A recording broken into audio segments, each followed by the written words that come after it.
Hello and welcome to this week's Wild Spirits News. My name is Sibylle and today I'm going to talk to you about 3 steps to turning around any low periods in your life. In my own life, there was a very beautiful, blissful time when I first discovered the power of pursuing my passions and prioritizing them. I was in a state of constant joy and overflowing love, and I attracted back amazing events and wonderful people into my life. It was a love fest and a constant state of bliss. It was amazing. And then, of course, life happened, and some months later, I got injured. Some of my passions involve physical activity, so I got injured and was forced to take a break. And events happened in my life like they do for most of us. I mean, very few of us manage to be in a constant state of bliss. Life for most of us is cyclical. There are high periods and low periods, and it just happens. However, I have over time developed a system that allows me to return to the high periods whenever I don't feel so well or not motivated or feel a little low or something bad happens in my life. I found a system to overcome this a lot more quickly than I usually would and return to the state of bliss. And in the following, I'm going to share that system with you. I call that system my well-being checklist. And step 1 to it is to identify your personal well-being checkpoints. To do that, remember back to a time when you were extremely happy, when you were very blissful. And I want you to remember it in a lot of detail. So don't just remember, oh, I was in love and that's why I was happy. Think of the details and ask yourself a couple of questions, such as, what did you eat in that blissful period?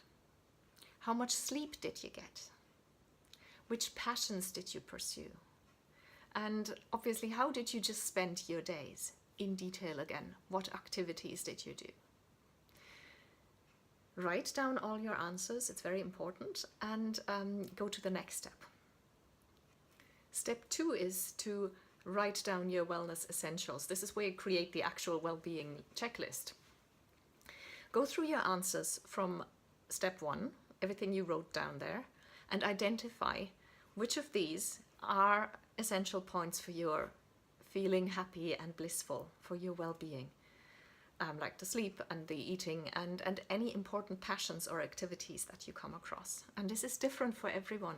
For me, my list contains sufficient sleep, eating yummy but vibrant healthy foods, because junk food sends me to sleep and drops me of the energy that I need to pursue my passions. Dancing, archery, people I love. I have lots of different items on that list, but it might look completely different for you. So write down what needs to be in your life in order for you to feel happy. And trust me, when I say write it down, it's extremely important to do this, and you'll see why in step 3. Now, whenever you go through a period of low energy or low motivation in your life, or maybe something happened in your life, something sad, this is when you can refer back to your checklist. It's also why I asked you to write it down, because it's incredibly easy to forget these simple things, and it sounds a bit silly, but it's happened to me and it's happened to clients of mine. It's very easy to forget those essential things that we do when we are happy, and to just forget doing them, whether they are acts of self-care or passion. It's not all about passions, but it plays a big role. For example, to preserve my sanity and to process my emotions, I need to dance regularly. And I dance just freestyle at home without anyone watching to music. And there was a time in my life, a time of loss, where I was extremely sad and mourning. And I didn't feel particularly passionate or to do dancing, but you can always modify your practice and even your passions. For example, in my case, I chose a very sad song and I danced to that in a different, slow way. And halfway through it, I broke down crying, and I kept dancing, and I danced and cried. And this sounds weird, but it was one of the most therapeutic things that I could do, because the movement, the dancing, is my way of processing my emotions.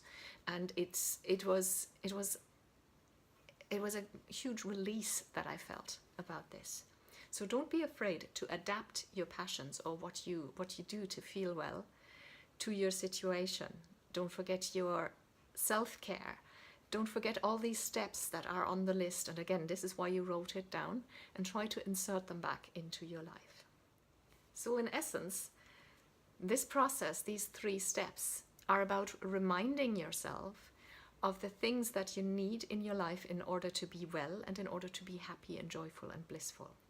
This list that you wrote down provides you with the tools that you need to turn around a negative situation or a bad mood or low motivation, and to get you back on an even keel and then get you back to joy and bliss. Would you like to join my tribe of wild spirits? All you need to do is go to wildspiritscoaching.com and fill in the little form there. You'll receive a weekly email full of information and recommendations, inspiration, and special offers that are often exclusive to the people on my email list. So go to wildspiritscoaching.com and sign up. You can also Google Wild Spirits Coaching. That'll get you to my website as well. I promise I will never ever spam you, nor will I ever share your details with anyone else. Thanks for watching.